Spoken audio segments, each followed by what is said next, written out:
Put a big pot over medium heat. Add 1 pound of ground beef. Fully cook the ground beef and remove any excess grease afterwards.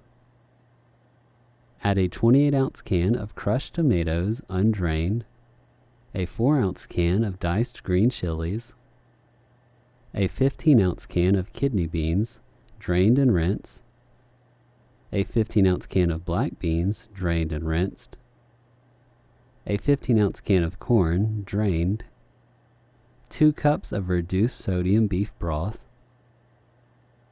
4 cloves of minced garlic. Then add the following seasonings. Feel free to pause the video, but they will be listed in the video description. Give everything a good stir. Bring it to a low boil.